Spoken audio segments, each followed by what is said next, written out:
das Escrituras, a Débora nos lembrou aqui uma coisa muito interessante. Isso aconteceu realmente sem nenhum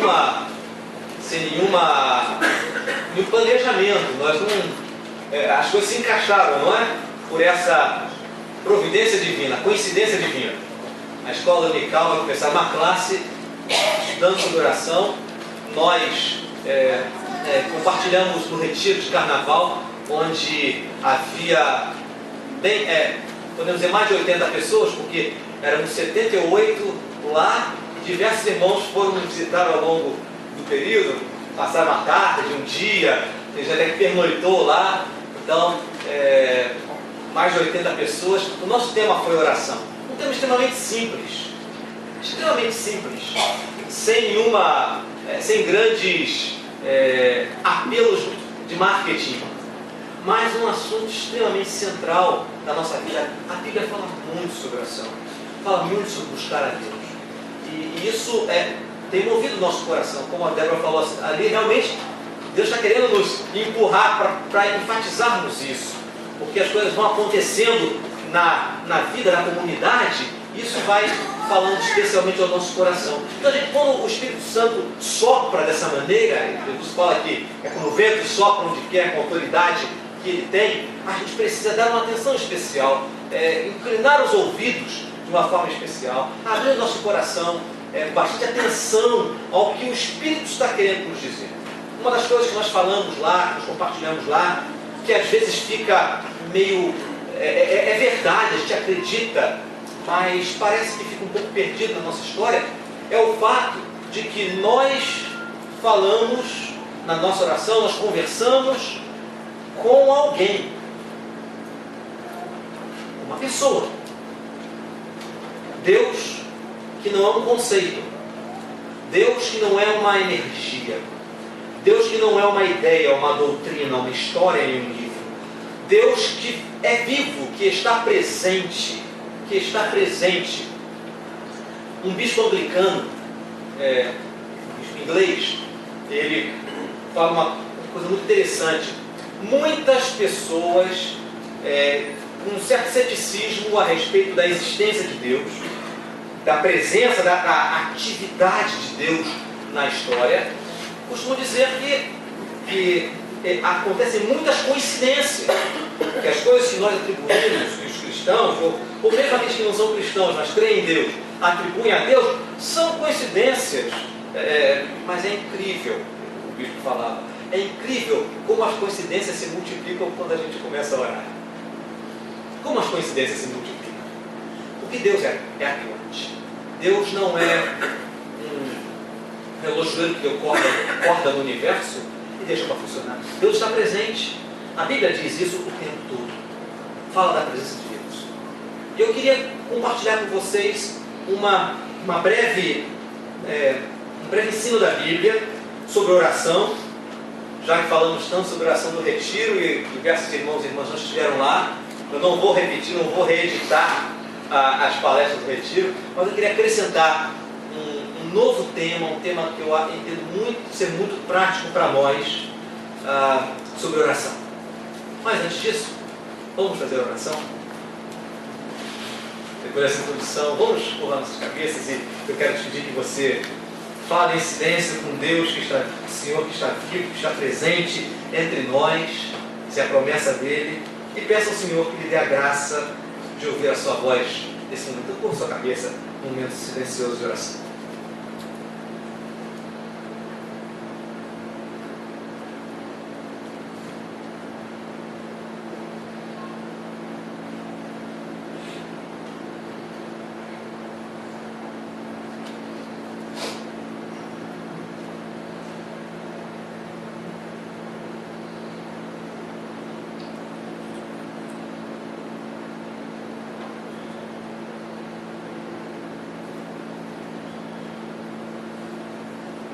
Bondoso e santo Deus, agradecemos a Ti, que nos sentimos honrados e amados, porque sabemos da Tua presença entre nós.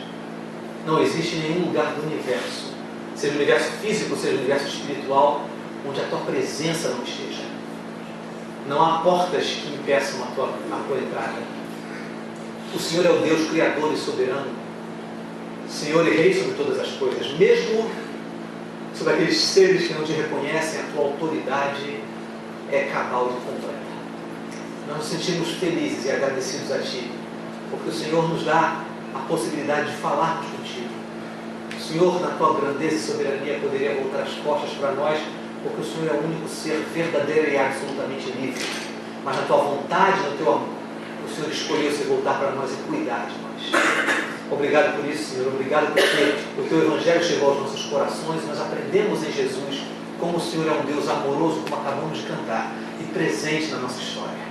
Agradecemos por isso e te pedimos que nessa breve meditação da tua palavra, o Senhor Espírito nos permita te conhecer melhor e corrigir nossos caminhos e sermos trabalhados por Ti, que a graça do Senhor e o Teu poder sem igual haja nos nossos corações. O Senhor conhece as nossas questões individuais, os nossos problemas, os nossos desvios, as nossas alegrias, os nossos sucessos e insucessos. O Senhor que sabe de tudo. Ó Deus, quero te pedir que nossos corações experimentem o toque preciso, cirúrgico do Teu Espírito que é onisciente, que conhece tudo. Nós reconhecemos isso e é com esperança e fé que nós oramos e pedimos para a glória do Senhor nas nossas vidas. Em nome de Jesus. Amém. A oração, isso falei no retiro, a oração é certamente uma das primeiras práticas que qualquer pessoa aprende quando se torna cristã. Se a pessoa nasceu numa família cristã, uma das primeiras coisas que houve ainda no ventre materno, eu acho que houve, né? Os médicos concordam, houve de alguma maneira a voz da mãe orando, junto com as canções, não é? São talvez as duas práticas cristãs, as duas primeiras práticas cristãs que fazem parte da nossa vida e que a gente aprende.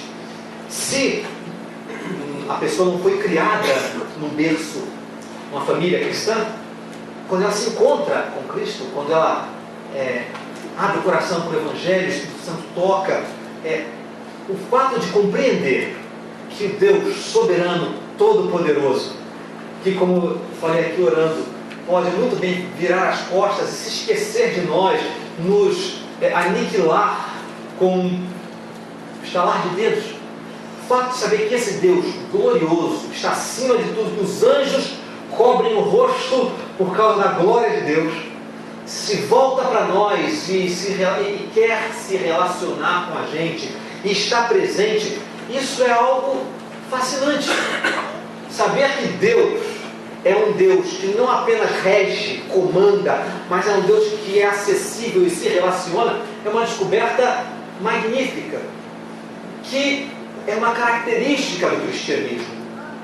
O cristianismo mostra um Deus que vem na direção das pessoas, enquanto as demais crenças, na sua maciça, esmagadora maioria, ensinam as pessoas como subirem, galgarem espaço, a maneira de alcançar e conhecer a Deus.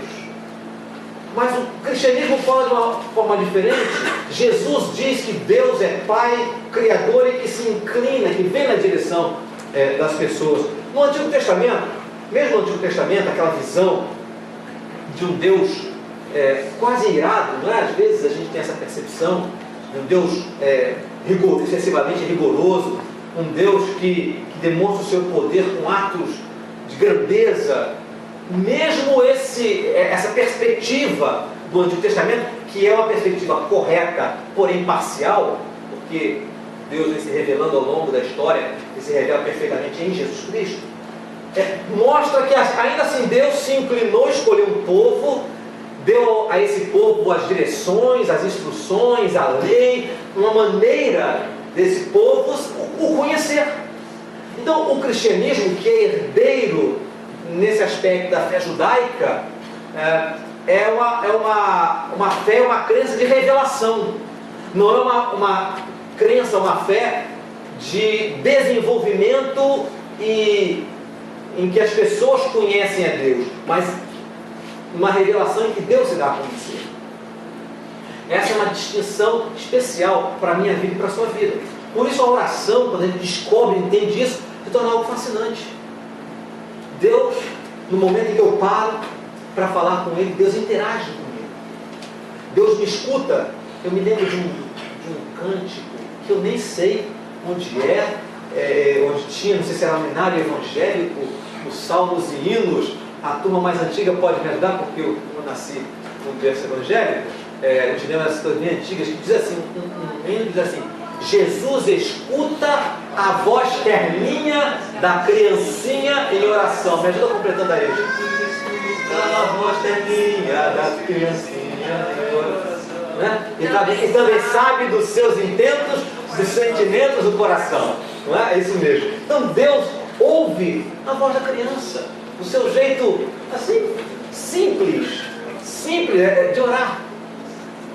Então Deus nos escuta. Isso é fascinante. Mas acontece um fenômeno curioso.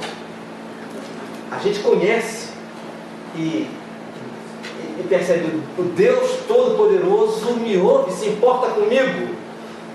Mas o tempo vai passando sem que a gente perceba. Essa fascinação, esse fervor em buscar a Deus, em orar, começa a se esfriar. Essa é uma experiência muito comum para os cristãos e cristãs. Esse fervor, esse entusiasmo, essa vibração, essa empolgação vai esfriando, as orações começam a rarear, se tornam muitas vezes, aquilo que era um relacionamento vai perdendo gosto, se tornam orações mecânicas, rituais, religiosas, se transformam em verdadeiras rezas, repetição de certas expressões que a gente aprendeu durante o tempo em que a gente orava de verdade. E as orações praticamente se extinguem como uma prática sincera, como uma prática verdadeira, como um meio de verdadeiro relacionamento, troca de amizades, troca de sentimentos, de expressões que vêm do fundo do coração.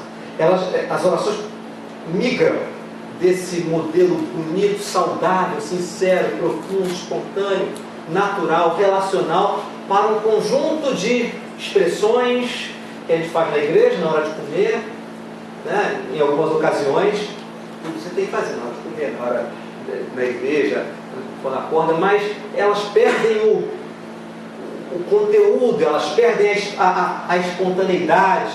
E a impressão que a gente tem é que a gente ora, não sei se isso já aconteceu com você ou só comigo, a gente ora e as nossas orações não passaram do teto.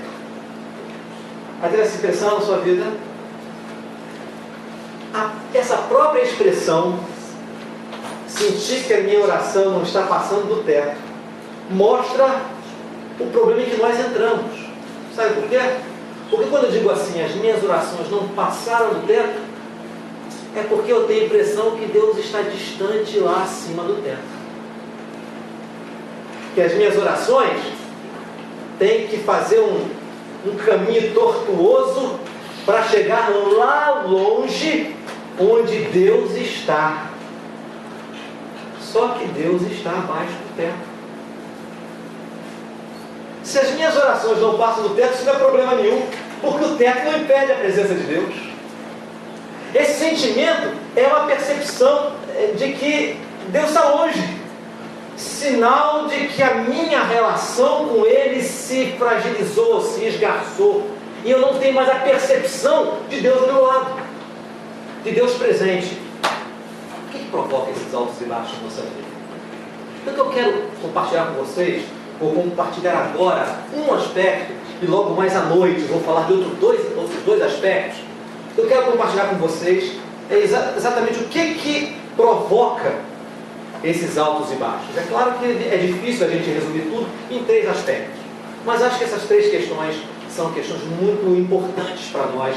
Falo sobre uma hoje, mas não é apenas saber por que a gente perde esse interesse ao ponto de deixar de orar, e a gente adota a prática da oração superficial religiosa, a oração rapidinha, a oração corridinha, sem gosto, sem prazer de estarmos diante de Deus. O que provoca isso? Mas é claro que dizer o que provoca isso, fazer o diagnóstico, não é o suficiente se a gente não tem ao lado disto o que fazer, como reagir, como a gente pode reagir a essas circunstâncias para que elas não controlem a nossa vida e não continuem a fazer extinguir esse fervor, esse desejo de buscar a Deus. Então, o que eu falo para vocês é uma razão, um aspecto que provoca esses altos e baixos e uma maneira da gente prevenir ou reverter, se já aconteceu, os efeitos disso. Então, o que quero falar para vocês é que o primeiro e talvez o mais comum motivo das nossas orações se tornarem mecânicas, não seja mais uma conversa entre filhos, filhas e um pai que nos ama, como acabamos de cantar aqui ainda pouco, é a normalidade. A normalidade. A vida normal e confortável. Eu não falo, é claro, quando eu falo confortável, não estou falando de ausência de problemas, não é? Porque não existe ninguém que não tenha problemas. Isso não existe. Mas eu estou falando de quando a vida corre dentro da sua normalidade, né? Com as suas lutas, com as suas questões, a vida corre numa certa normalidade. É parte, faz parte da nossa natureza a gente relaxar quando Deus cuida de nós naquele cuidado, nas suas graças, que a gente chama de graças regulares, graças ordinárias.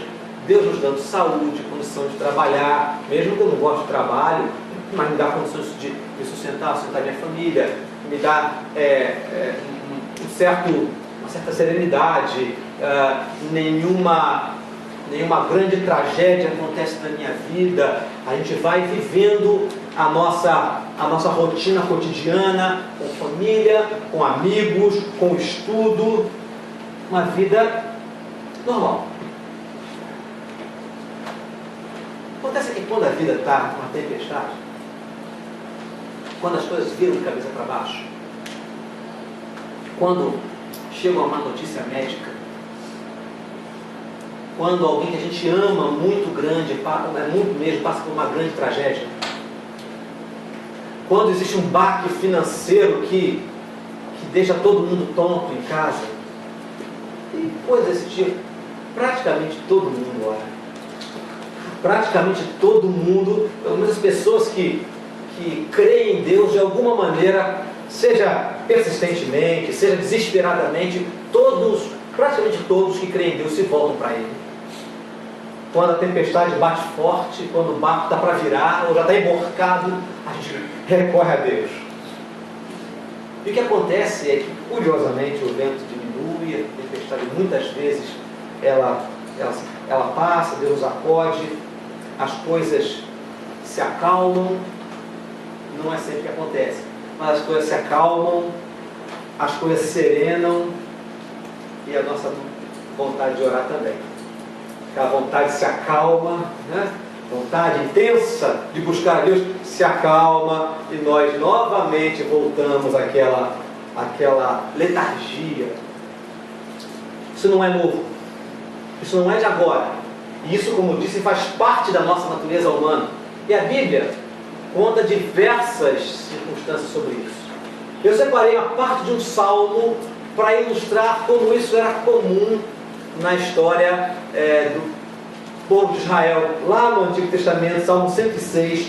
Eu quero te pedir para abrir essa passagem, alguns versículos do Salmo 106. Se tem alguém perto de você sem Bíblia, dê uma carona.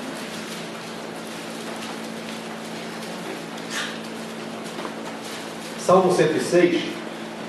Eu queria ler com você, ler para você, a partir do versículo 7, para que você perceba exatamente na história do povo como um todo. O salmista está expressando para nós aqui como esses altos e baixos no relacionamento com Deus aconteciam com o povo, exatamente por causa da normalidade. Versículo 7. Nossos pais no Egito não atentaram às tuas maravilhas, Não se lembraram da multidão das tuas misericórdias e foram rebeldes junto ao mar vermelho. Mas o que Deus fez? Ele nos salvou por amor do seu nome, para lhes fazer notório o seu poder. Ou seja, Deus veio em socorro do povo na hora do grande aperto, da grande aflição. Versículo 9. Repreendeu o mar vermelho e ele secou, e fez-los passar pelos abismos como por um deserto. Salvou-os das mãos de quem os odiava e os remiu do poder do inimigo. As águas cobriram os seus opressores, nenhum deles escapou. Então, qual foi a reação do povo? Creram nas suas palavras e lhe cantaram louvor. Olha só, a vida foi reavivada, a confiança, a certeza, a percepção da presença de Deus foi reavivada quando perceberam essa ação poderosa de Deus. Versículo 13 diz que cedo, porém, se esqueceram das suas obras e não lhe aguardaram os desígnios. Entregaram-se à cobiça no deserto e tentaram a Deus na solidão. Depois dos grandes livramentos, a caminhada no deserto prosseguiu, é claro, vejam bem, numa certa normalidade dentro do que significa uma caminhada no deserto. Assim como para nós, a vida normal sempre tem as lutas, mas a gente sabe identificar quando a vida está caminhando numa razoável normalidade e quando acontece uma grande reviravolta, ou não é verdade isso. A gente consegue perceber.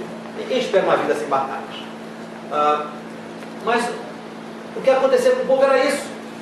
Quando a aflição vinha, o povo buscava a Deus, e Deus vinha ao seu encontro, vinha ao seu socorro.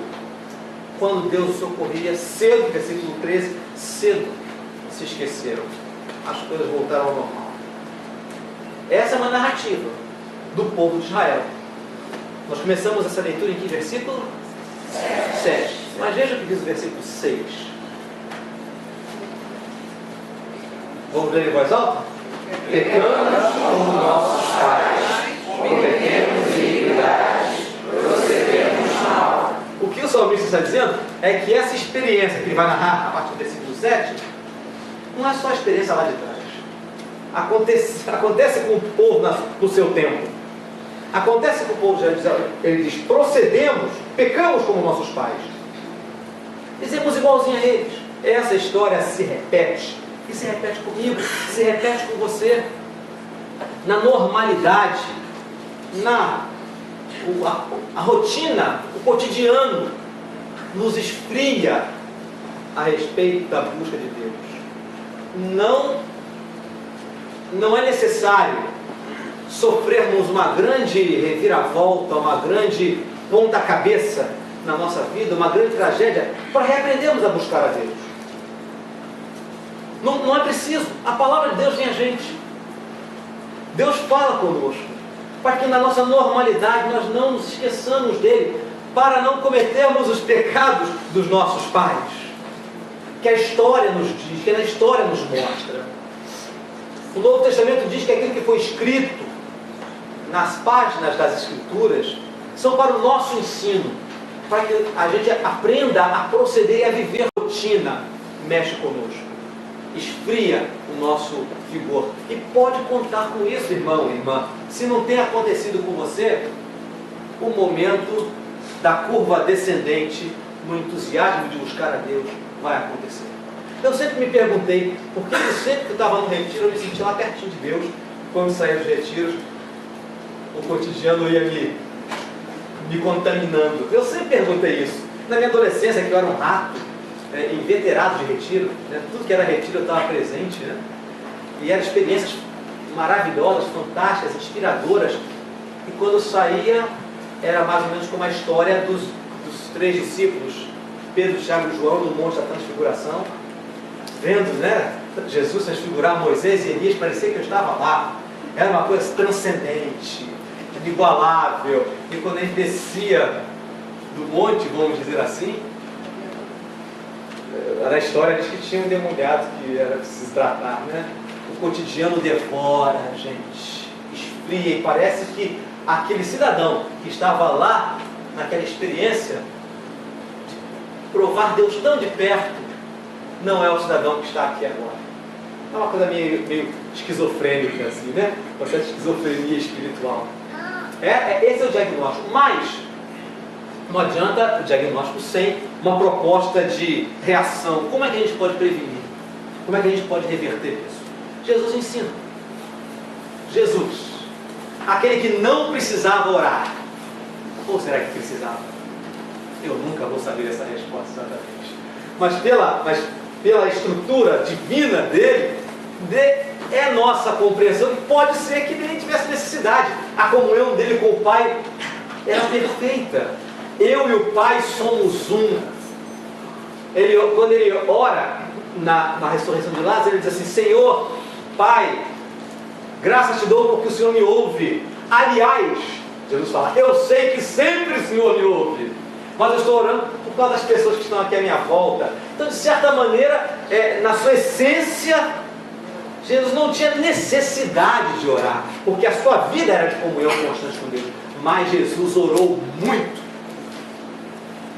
com frequência, priorizando a oração e deixando outras coisas importantes de lado. Ele nos ensina, num texto que nós lemos muito lá no Retiro, que é um texto simples. Você conhece de cor esse texto, que está no Evangelho de Mateus, no capítulo 6, os versículos 5 e 6. Você sabe de cor. É o texto em que Jesus está falando sobre oração, pouco antes de ensinar o Pai Nosso. Ele diz: quando você orar, não faça como os fariseus hipócritas, porque gostam de orar para aparecer. Estou resumindo. Quando você orar, você não deve fazer assim. Então, primeira orientação sobre como não fazer. Esse é o versículo 5. Versículo 6. Quando você orar, entra no teu quarto, fecha a porta do teu quarto, vai buscar o Pai que está em secreto, o Pai que está em secreto vai te ouvir e vai te responder, vai te recompensar. Veja que Jesus, ele está ensinando sobre oração para os seus seguidores. Mas ele não coloca a oração como uma possibilidade, como uma opção. Jesus parte do princípio que aqueles que o seguem oram.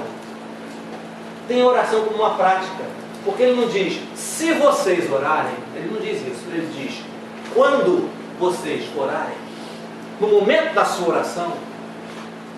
Então ele está partindo do pressuposto que eu e você, se somos seguidores dele, a oração é parte integrante da nossa experiência, da nossa vida, do nosso cotidiano.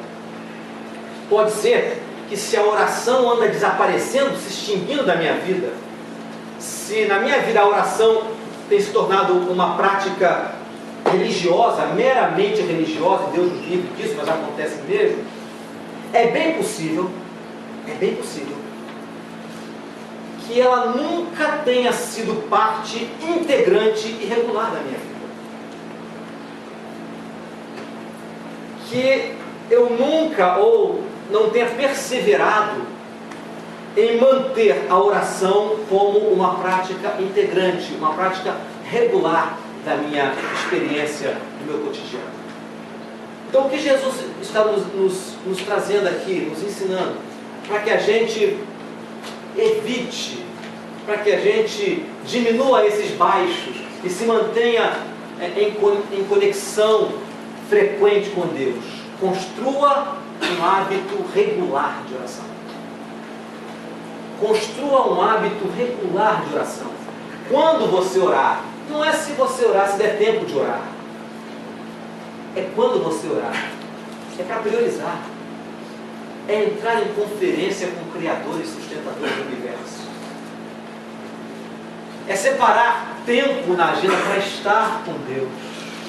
Como eu e você separamos tempo na agenda para tantas outras coisas. E prolongamos muitas outras coisas sem necessidade de prolongar. Separar tempo. Talvez você ache que a oração, creia de coração, que a oração é um recurso importante na sua comunhão com Deus, mas pode ser que ela seja um recurso importante, mas tenha se tornado um recurso ocasional. O que Jesus nos ensina é escolha um momento, um local adequado. E Esse assunto nós falamos um tanto lá no retiro. Escolha um momento, um local adequado, qualquer que seja. Aquilo que for mais adequado ao seu ritmo de vida, o horário que for mais adequado tanto ao seu ritmo como ao seu estado físico e mental. Separe um tempo para isso. Não abra mão da sua conferência diária com o Pai. É um privilégio que eu e você temos. Ter comunhão com Deus.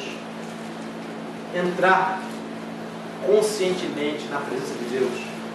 Sem muita cerimônia, sem todo cerimonial, sem precisar passar por seguranças, sem precisar de palavras ou fórmulas mágicas, sem precisar de rituais especiais como era no Antigo Testamento. Isso é um privilégio que Jesus Cristo legou para você.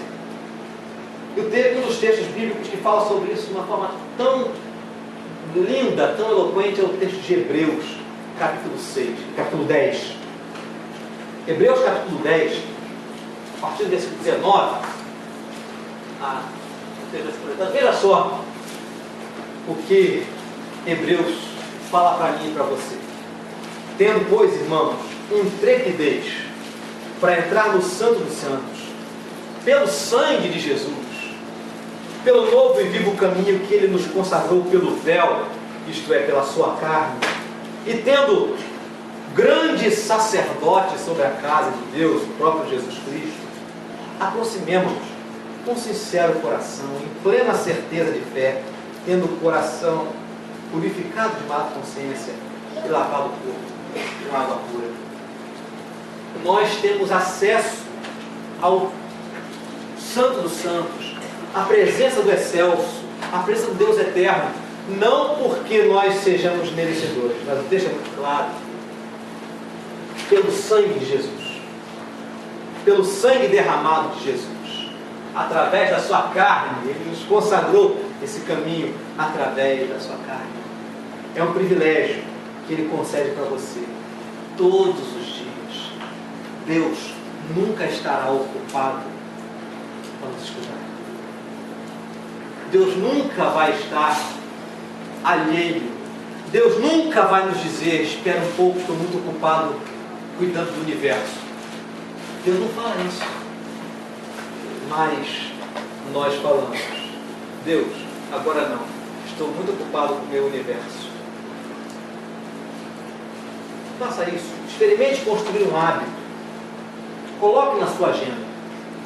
Já há um ano e meio praticamente, nós estamos falando sobre isso aqui. Nós, no ano passado, até agora, no mês de janeiro, nós falamos sobre o desafio 15 por 24, estão lembrados? 15 minutos a cada 24 horas de conferência com Deus. De conferência com Deus. Lá no retiro nós fizemos 25 por 24. Temos uma piada assim, né? 25 por 24. De 9h05 às 9h30 da manhã. E foi muito legal. Eu compartilhei com o pessoal. Foi muito legal ver o pessoal pegando sua cadeira, indo para debaixo de uma árvore, para a beira da piscina. A única proibição, nós fizemos aquilo que Jesus disse para... Não, nós proibimos aquilo que Jesus falou para fazer. Entra no teu quarto. Né? Entra no teu quarto. Por quê? Porque lá era muito quente, todos os quartos no ar-condicionado. Então, para que não caíssemos em tentação de ficarmos na caminha, no ar-condicionado, foi a única mudança bíblica, né? Mas foi muito bom, muito gostoso. Eu sei que para muitos foi uma experiência nova, para outros talvez tenha sido uma revisitação a uma experiência antiga que já havia sido abandonada, para outros foi a continuidade de uma experiência que tem sido realidade nas suas vidas, mas separe tempo para estar com Cristo. Ah, mas Deus está sempre comigo. É verdade. É verdade. A gente volta as costas para Deus e Ele continua com os braços abertos para nós. Mas não se trata dele estar com a gente. Se trata da gente estar com Ele. Se a sua vida anda minguando, se você tem perdido a percepção da companhia de Deus, se as aflições têm sido grandes demais e você tem sucumbido, se sentido absolutamente frágil, se as suas orações não têm passado do teto, você volte para o Senhor. com regularidade. Construa esse abençoado hábito na sua vida.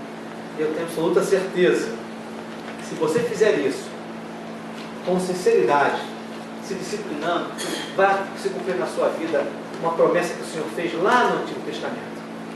Ele diz assim: vocês vão me buscar e me achar quando fizerem de todo o coração. Eu serei achado por vocês e mudarei a sorte de vocês. Não é o que estamos esperando? Então vamos buscar o Senhor com frequência, como um hábito abençoado para ser construído na nossa vida. Amém? Que a gente possa fazer isso, que seja a nossa experiência. E logo mais à noite vamos falar sobre mais dois aspectos que nos pegam muitas vezes.